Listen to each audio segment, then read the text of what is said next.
অনেকে জানতে চাচ্ছেন এই জংফা 1000 ওয়াটের ইনভার্টার দিয়ে কয়টি ফ্যান এবং কয়টি বাতি চালানো সম্ভব।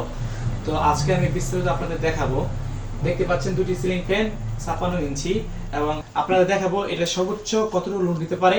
এই ভিডিওটা কিন্তু পূর্বে দেখিয়েছি সর্বোচ্চ কতটুকু পর্যন্ত লোড নিতে পারে, কিন্তু আজকের ভিডিও দুটি সিলিং ফ্যান চলে কিনা আমি এটা দেখাবো এবং পাশাপাশি 2-3টি সাদা বাতি কিংবা লাল বাতি জ্বলে কিনা এটাও আপনাদের দেখাবো। তো এই যে দেখতে পাচ্ছেন দুটি সিলিং ফ্যান, আমি আপনাদের চালিয়ে দেখাবো দুটি সিলিং ফ্যান চলে কিনা। তো 1000 ওয়াটের ইনভার্টারটি সর্বোচ্চ কতটুকু লোড নেয় ওই ভিডিওটি আগে থেকে আসবেন। কতটুকু সর্বোচ্চ 500, 600, 700, 800 কত দেয় এটা আপনারা আমার কমেন্ট করে জানাবেন পুরো ভিডিও দেখে। তো এটা দেখতে পাচ্ছেন দুটি সিলিং ফ্যান।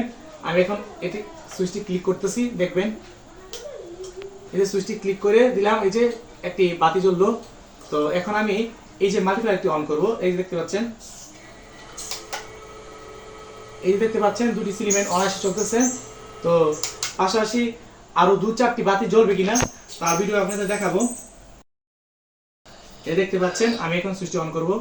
এই 200 ওয়াটের লাল বাতি, দুটি সিলিং ফ্যান। ওয়াও, আপনি দেখতে পাচ্ছেন দুটি সিলিং ফ্যান এবং একটি লাল বাতি 200 ওয়াটের অনায়াসে চলতেছে। পাশাপাশি আপনি প্রায় 200 ওয়াটের লাল বাতি মানে আপনি 10টি সাদা বাতি চালাতে পারবেন। আপনারা দেখতে পাচ্ছেন তো ইনভার্টারটি বেশি লোড দেওয়ার কারণে এখানে একটি ফাউল্ট অপশন দেখিয়েছিল। তো ফাউল্ট অপশনে দেখার কারণে হচ্ছে কি এখন এই মুহূর্তে অনেক লোড হয়ে গেছে, যার কারণে অটোমেটিক বন্ধ হয়ে গেছে। তো ইনভার্টারটি একটি ভালো গুণ হলো যদি আপনি বেশি লোড দেন তাহলে ইনভার্টারটি সহজে নষ্ট হবে না, কারণ যদি অতিরিক্ত লোড দেন ওই ক্ষেত্রে ইনভার্টারটি অটোমেটিক বন্ধ হয়ে যাবে এবং চলবে না। লোডটি যখন একটু কম দিবেন তাহলে তখন অটোমেটিক আবার চলতে থাকবে। এই ছিল আজকে ভিডিও। আর এটা সর্বোচ্চ কত লোড দিতে পারে এই ভিডিও দেখতে চাইলে অবশ্যই ডেসক্রিপশনে লিংক দেওয়া আছে, আপনারা দেখে নেবেন। আর যদি ভিডিওটি ভালো লাগে অবশ্যই লাইক, কমেন্ট, শেয়ার করতে ভুলবেন না। আসসালামু আলাইকুম।